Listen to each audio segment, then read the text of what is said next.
Los hechos que son noticia están en la prueba de ADN. 6 de la tarde con 6 minutos. Quiero partir comentando uno de los hechos que estaba ahí en los titulares de Raúl Agurto, el primero de ellos, que tiene que ver con este fallo inédito, trascendente y de un alcance bien amplio. Los fallos generalmente se refieren a la causa en sí y afectan nada más que a las partes, por ejemplo, pero en este caso la Corte Suprema va mucho más allá. Al determinar que cambio de nombre y de sexo registral puede hacerlo una persona transgénero sin recurrir a una intervención quirúrgica. ¿Qué es lo que dice este fallo? Que supeditar la sentencia a la reasignación sexual a la previa realización de una intervención quirúrgica implicaría una seria incongruencia. Sería quedarnos con una visión reduccionista que equipara el sexo en términos jurídicos solo con la presencia de los órganos genitales. Agrega que la legislación chilena no regula el cambio de sexo registral para transexuales, pero sí lo hacen los principios internacionales y los tratados que sí ha firmado Chile, lo que faculta a los jueces a entrar en esta materia. Y acá se pone más interesante todavía porque dice que el Estado de Chile se ha obligado a través de la ratificación de distintos tratados de derechos humanos con la obligación de no discriminación y la garantía de los derechos humanos para todas las personas. Y agrega que estas obligaciones vinculan a todos los órganos del Estado, y con esto ratifica un poco lo que estoy diciendo en relación al alcance, es decir, la Suprema va mucho más allá del caso en particular que estaba siendo tratado con este recurso que interpuso también la Universidad de Chile, así como lo ha hecho en otros casos. Y esto se pone más interesante todavía cuando se da a 2 días de la cuenta pública del presidente Sebastián Piñera, porque está en medio de la discusión valórica que divide y tensiona al oficialismo, donde hay incluso exponentes como el diputado de Renovación Nacional, partido del presidente, Leonidas Romero, que agrede a personas y a quienes también asumen el discurso de la no discriminación. Aparece este fallo entonces de la Corte Suprema que deja placé en segundo lugar, deja offside todo el debate, lo deja categóricamente estéril. Y la potencial iniciativa de pronunciamiento oficial del gobierno no tendría nada más que cuadrarse con este pronunciamiento del máximo tribunal de justicia que muchas veces se olvida que existe. Muchas veces se hacen debates, se avanza, hay pronunciamientos de la Contraloría, qué sé yo, del Tribunal Constitucional, pero se olvida que en materias importantes la Suprema tiene una voz muy potente, que además es obligatoria.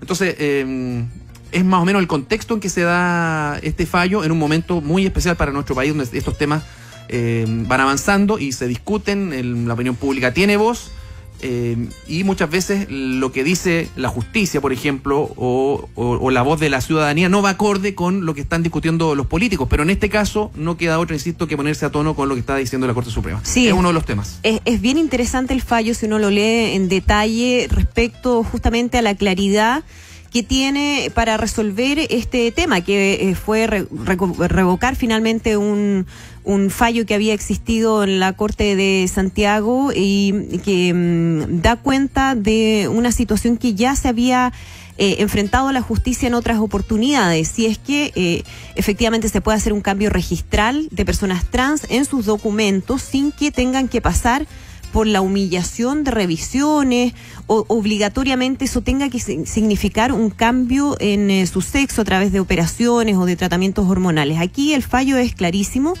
y dice que finalmente no se trata aquí de una cosa de criterio, sino que es simplemente cumplir con los tratados internacionales que Chile ha firmado, que el Estado chileno se ha obligado a través de estos distintos tratados internacionales a respetar los derechos humanos con la obligación de la no discriminación y la garantía para todas las personas sin discriminación alguna por motivos de raza, color, sexo, idioma, religión, opiniones políticas o de cualquier otra índole. Y aquí dice una cosa que me parece que es bien importante, que el derecho a la identidad de género importa que toda persona tiene derecho al libre desarrollo de su personalidad conforme a con independencia de cuál sea su sexo biológico, genético, anatómico, morfológico, hormonal, de asignación u otro, Así, dice, este derecho incluye el de ser identificado de forma que se reconozca plenamente la identidad de género propia y la consonancia entre esta identidad y el nombre y sexo señalado en los documentos identificatorios de la persona, sean las actas del registro de Estado Civil, los documentos de identidad electorales de viaje u otros. Un tema que, como decías tú, Gerson, ha estado muy presente en el último tiempo en la discusión a nivel político, muchas veces con una falta de desconocimiento brutal respecto a este tema, con opiniones que son sorprendentemente ignorantes por la falta de profundidad con la que se habla, y que coincidentemente llega además un día después de que conociéramos la decisión de la Universidad Católica, después y como producto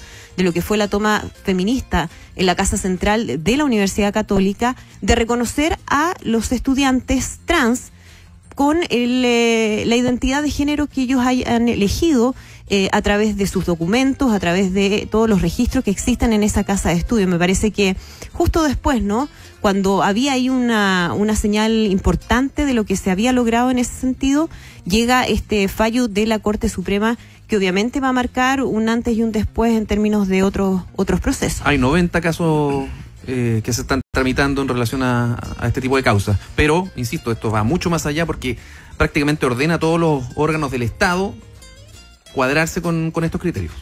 Yo, como decías tú, Gerson, bueno, quiero ampliar la conversación a otros temas que también me parece que son igualmente relevantes que este, que tiene que ver con la denuncia que realiza un padre en la ciudad de Puerto Montt sobre el abuso que habría sufrido su hijo, que tiene 2 años de vida, al interior de un jardín infantil. Es una acusación que ya está siendo investigada por el Ministerio Público. ¿Y por qué traigo a colación esto?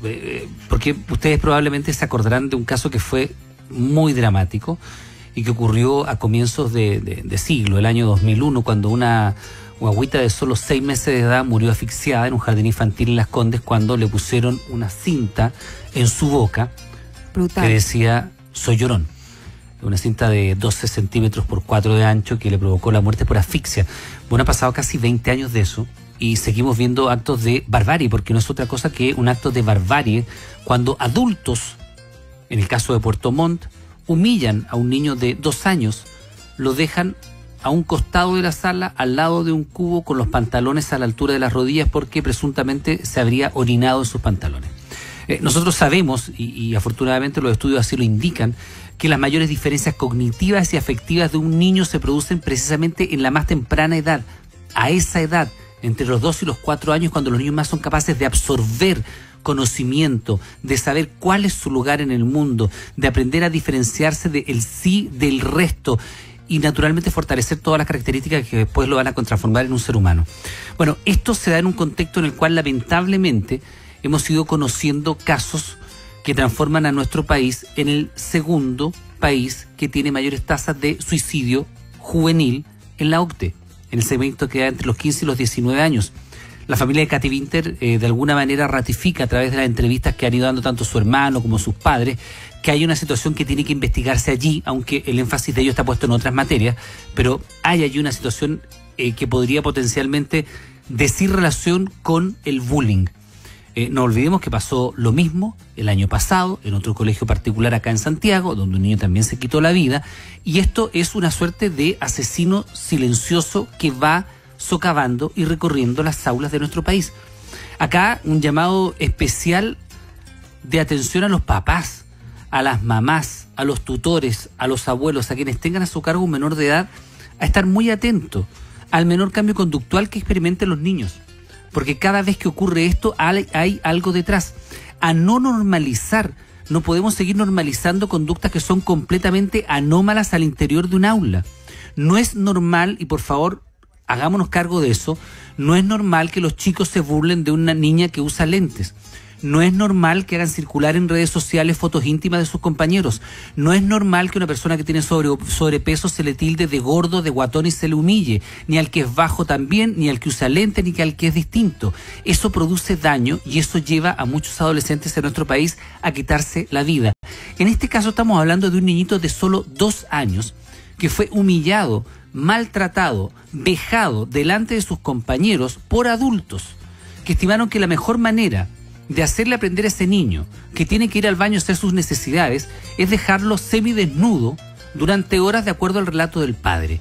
Acá hay instituciones que tienen que actualizar, todos los colegios, todas las aulas de este país tienen que tener manuales de conducta y de convivencia escolar al día, actualizados, incluir por supuesto todas las labores preventivas para evitar el bullying, y una vez que ocurre, porque el bullying sí ocurre en nuestros colegios y más de lo que nosotros creemos, una vez que eso ocurre, saber cuáles son los caminos que tienen que tomar.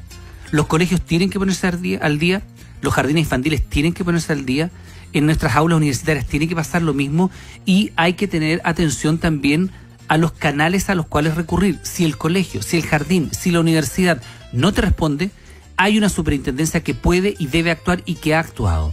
A mí me parece de una gravedad absoluta lo que le ha pasado a esta guaguita, porque es una guaguita de 2 años en Puerto Montt y que ya está siendo investigado por el Ministerio Público.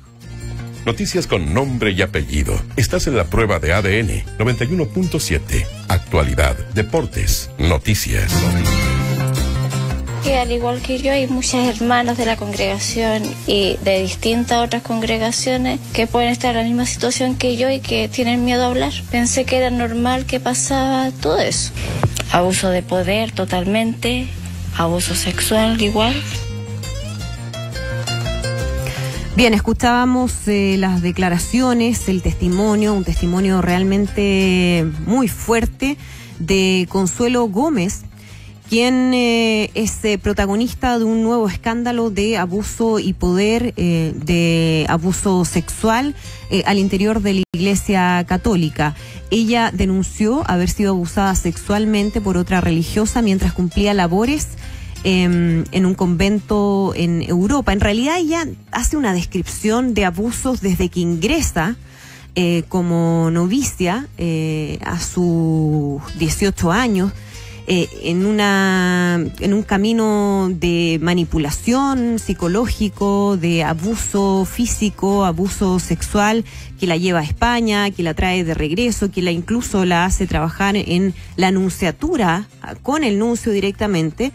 Y que da cuenta, me parece, Gerson Iván, de una situación que está poco visibilizada, que es la asimetría de poder también, una vez más, que existe al interior de la Iglesia Católica con las mujeres. Hay una subordinación absoluta. Brutal, ¿no? Donde finalmente las monjas no son pares de los sacerdotes, sino que son empleadas. Tal cual. Empleadas y en algunos casos al borde de la esclavitud, mujeres que están para el servicio de los hombres, para el servicio de los sacerdotes, en la monja que cuida a Caradima, para el servicio de los obispos, para empezar, que tienen que hacerle el aseo, cocinarles, preocuparse de la ropa, de sus cosas, tener atención ahí prácticamente 24 horas. Y que hasta ahora, pese a que hemos conocido tantos casos de abuso al interior de la Iglesia Católica, no ha estado tan presente. Hemos conocido de manera más bien puntual algunas denuncias que se ha hecho y que involucra a monjas abusadoras o abusadas al interior de la Iglesia Católica, pero este testimonio me parece que es tan impactante porque ella da cuenta de un camino completo que es desde que ingresa a las Hermanas del Buen Samaritano en Molina, en la región del Maule, hasta que ya comienzan una serie de enfermedades que son producto justamente de este abuso permanente al que fue sometida, porque ella fue aislada prácticamente de su familia, se le impedía la comunicación, empezó a tener problemas psiquiátricos, problemas físicos, problemas de todo tipo, en medio además de este abuso sexual que ella también relata de parte de otra monja, de otra religiosa. Lo más sorprendente de todo es que ojalá no nos ocurra, pero como todos los días, o para no exagerar, todas las semanas se van conociendo nuevos casos de denuncias de abuso al interior de la Iglesia Católica, es que terminemos perdiendo la capacidad de asombro de lo que está ocurriendo al interior de esta iglesia, que hasta hace poco tiempo era una suerte de bastión moral de este país. Recordemos que durante mucho tiempo la Iglesia Católica fue un refugio para los luchadores por los derechos humanos en Chile. Y esta iglesia ha cambiado de manera tan radical su manera de relacionarse con la gente, que hoy día el descrédito es tan total y absoluto que lamentablemente uno puede decir, otro caso más de abuso al interior de la iglesia chilena, como si ya comenzara a normalizarse. Es una cuestión que parece ya como los portonazos, todos los días hay un portonazo, claro, todos los días hay un ya cura no o una y eso es lo más preocupante de todo. Es tal el nivel de podredumbre aparente que se vive al interior de la iglesia, es tan poco lo que sabemos. la subordinación de la mujer al interior de la iglesia, que se naturaliza en frases como tiene manos de monja. Son las cocineras de los curas. Exactamente. Son las personas que le hacen el aseo a los curas. Son las personas que no tienen ningún poder en la jerarquía vaticana, no están en la curia, no deciden, no pueden incluso a veces tampoco oficiar algunos de los ritos más esenciales. Entonces me parece a mí que esto demuestra que, primero, la maldad se distribuye sin distingo por sexo. Acá hay una monja abusadora de otras religiosas. ¿Y cuántas más habrá? Porque recordemos que a diferencia de los hombres que se dedican su vida a Dios, teóricamente, hay muchas de ellas que tienen el voto de el silencio de por medio. Y del claustro. Y que hay una cultura del flagelo, del asumir el dolor, del estoicismo, que probablemente va a ser muy difícil que se llegue a saber los horrores es que ahí hay muchas un tema, de ellas deben estar viviendo en estos momentos en los claustros y conventos de nuestro país. Hay una situación estructural que permite eso. O sea, ella dice que había mucho acoso de los sacerdotes, capellanes, directores espirituales, tocaciones, o sea, todo eso es parte de lo que viven casi con normalidad, según su testimonio. Y me acordé mucho...